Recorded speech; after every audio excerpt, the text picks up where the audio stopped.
Selamat sejahtera, nama saya Parimala Anan Perempuan Pari.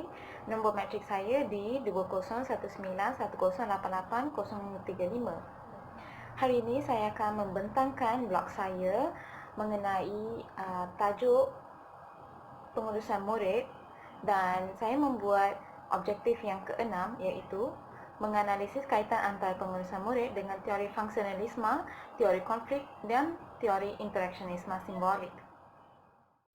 Apa maksud pengurusan murid? Jafar Muhammad 1998 mendefinisikan pengurusan sebagai proses mengagihkan input-input organisasi dengan cara perancangan pengorganisasian, pengarahan dan pengawalan bagi tujuan mengeluarkan output yang diperlukan oleh masyarakat supaya matlamat organisasi tercapai. Baiklah, apakah yang dimaksudkan dengan teori fungsionalisme? Teori fungsionalisme menguraikan organisasi sosial dan menjelaskan bagaimana sesuatu organisasi itu dikekalkan. Masyarakat boleh disamakan seperti organisme yang mempunyai bahagian-bahagian dan bahagian tersebut dikenali sebagai struktur. Teori ini juga mengkaji perlakuan sosial dalam kegiatan yang menyumbang kepada penerusan masyarakat. Apakah yang dimaksudkan dengan definisi teori konflik pula?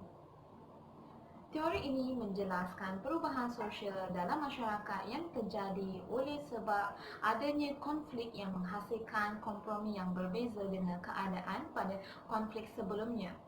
Pada pandangan Karl Marx, kelas-kelas tertentu dianggap kelompok-kelompok sosial yang mempunyai kepentingan sendiri yang bertentangan antara satu sama lain. Teori interaksionisme simbolik pula bermaksud proses saling mempengaruhi dalam bentuk perilaku dan kegiatan di antara anggota-anggota masyarakat. Manakala perkataan simbolik bermakna bersifat melambangkan sesuatu, perkara, benda atau sesuatu sifat. Teori ini pula berkait dengan pemikiran Max Weber yang mengatakan bahawa tindakan sosial yang dilakukan oleh individu adalah hasil daripada dorongan definisi sosial terhadap lingkungan sekitar. Terdapat 3 aspek yang boleh dikaitkan dengan teori-teori tersebut iaitu mengurus rekod murid, kesediaan murid belajar dan memotivasikan murid. Pertama sekali, mengurus rekod murid dari segi teori fungsionalisme ialah pihak guru memainkan peranan penting dalam memuat naik segala maklumat pelajar dalam sistem sekolah yang ditetapkan seperti SAPS, dan pelajar pula perlulah akur pada segala permintaan dan arahan sekolah supaya semua pentadbiran berfungsi dengan lancar. Dalam teori interaksionisme simbolik, sebagai contoh, pihak sekolah boleh menganjurkan program-program seperti program 3 penjuru untuk menyampaikan setiap pencapaian murid kepada ibu bapa secara langsung. Interaksi antara murid, guru dan ibu bapa juga akan bertambah mesra dan bertindak menurut kemahuan masing-masing dalam kalangan masyarakat. Yang kedua, kesediaan murid belajar. Dari segi teori fungsionalisme, pihak guru harus berfikir secara rasional dalam menyediakan bahan pembelajaran kepada murid kerana setiap murid mempunyai perbezaan dan pendekatan yang tersendiri untuk belajar semasa pembelajaran dan pengajaran. Dalam perkara ini, guru perlulah bertindak wajar dan bijak semasa memberikan sesuatu tugasan kepada pelajar supaya semua pelajar mendapat manfaat. Dari segi teori interaksionisme simbolik pula, pelajar akan mengalami kesukaran apabila tiada interaksi antara pelajar dengan guru. Seseorang pelajar akan menghadapi kesukaran untuk bertanya dengan guru mengenai sesuatu topik yang kurang difahami dan beranggapan bahawa guru tersebut adalah seperti penjinak singa dan hal ini menyebabkan hubungan antara guru dan murid akan menjadi renggang. Aspek yang ketiga adalah memotivasikan murid. Bagaimana memotivasikan murid boleh dikaitkan dengan teori fungsionalisme. Sebagai contoh, pihak atasan dalam sekolah seperti pengetua, guru pentadbiran dan juga kaunselor harus mengambil inisiatif dan dalam memotivasikan semua murid dalam sekolah agar prestasi sekolah mampu ditingkatkan dan murid juga akan mencapai pencapaian yang cemerlang dalam akademik dan juga kokurikulum. Dalam teori konflik pula, berlaku permasalahan di antara guru dan murid apabila murid mengalami masalah disiplin dan guru pula berusaha untuk mendisiplinkan anak muridnya dan memikul tugasan tersebut sebagai tanggungjawab. Dalam konflik tersebut, pihak sekolah mencadangkan untuk mendidik para pelajar melalui motivasi. Teori yang terakhir adalah teori interaksionisme simbolik. Teori ini sangat berkait rapat dengan memotivasikan murid kerana guru dan pihak sekolah bekerjasama dalam membendung masalah disiplin para pelajar, maka mereka akan mengumpulkan pelajar yang bermasalah dan memberikan motivasi serta sesi kaunseling. Sebagai kesimpulan, ketiga-tiga aspek pengurusan murid iaitu mengurus rekod murid, kesediaan murid belajar dan memotivasikan murid mempunyai kaitan antara teori-teori tersebut. Bahagian saya yang saya ingin membentangkan seterusnya adalah perbincangan dapatan kajian. Saya ingin menghuraikan perbincangan hasil dapatan kajian berdasarkan objektif 4 dan juga objektif 5. Objektif yang keempat adalah menghuraikan masalah perbezaan kesediaan murid untuk belajar. Masalah perbezaan kesediaan murid untuk belajar merupakan perkembangan mental seseorang untuk berfikir, memahami dan menakluk serta kesediaan mereka dalam menguruskan keadaan pembelajaran. Selain itu, perbezaan kesediaan murid juga melibatkan perkembangan fizikal, kematangan emosi, intelek dan sosial serta perbezaan sikap dan minat juga diklasifikasikan dalam masalah kesediaan murid untuk belajar. Sebagai contoh, saya ingin menguraikan dari segi keyakinan diri. Setiap pelajar yang datang menimba ilmu sudah pasti daripada latar belakang yang berbeza. Sebagai contoh, sesetengah murid adalah daripada keluarga yang berada, manakala segelintir pelajar akan mempunyai masalah kewangan dalam keluarga masing-masing.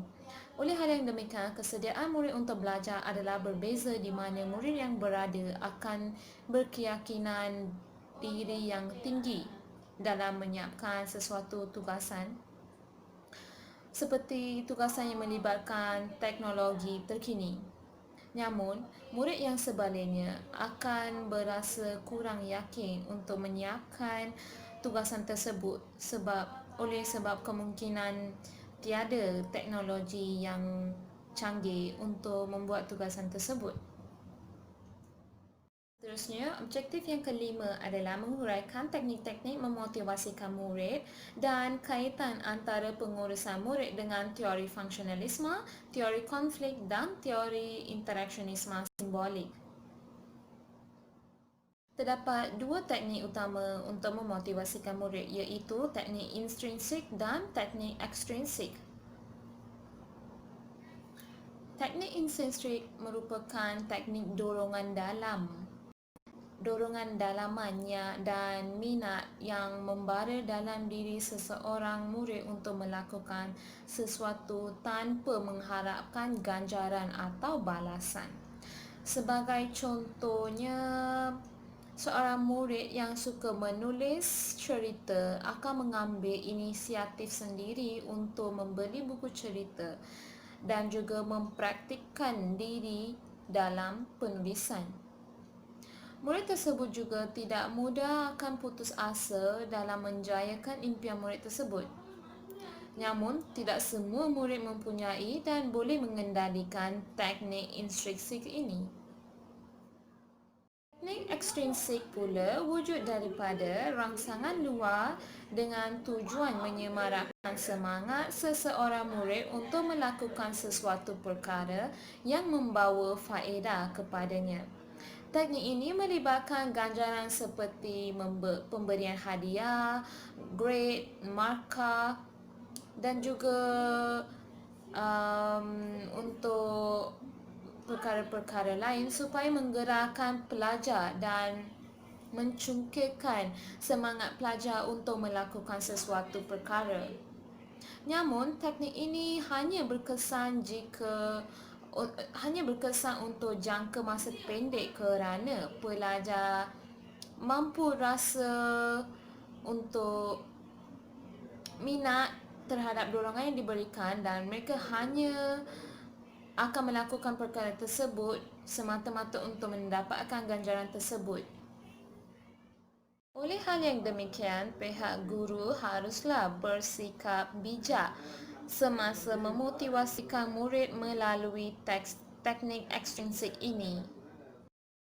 Seterusnya, teori funksionalisme, teori konflik dan juga teori interaksionisme simbolik memainkan peranan penting dalam melahirkan masyarakat yang bersosial dan berakhlak. Teori funksionalisme mengutamakan keharmonian masyarakat dan persefahaman antara individu dengan individu lain. Komunikasi antara individu terutamanya antara guru, murid dan juga ibu bapa.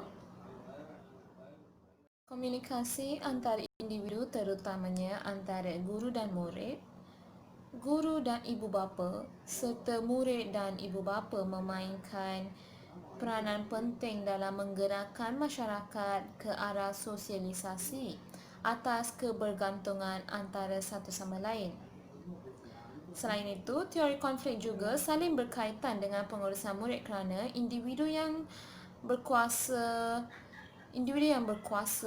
ingin berusaha untuk sentiasa mengekalkan kedudukan dan kuasanya supaya tidak jatuh ke tangan orang lain. Sebagai contoh, pihak sekolah sebagai pihak dominan yang mengawal murid-murid dan memaksa mereka untuk mengikut peraturan yang ditetapkan.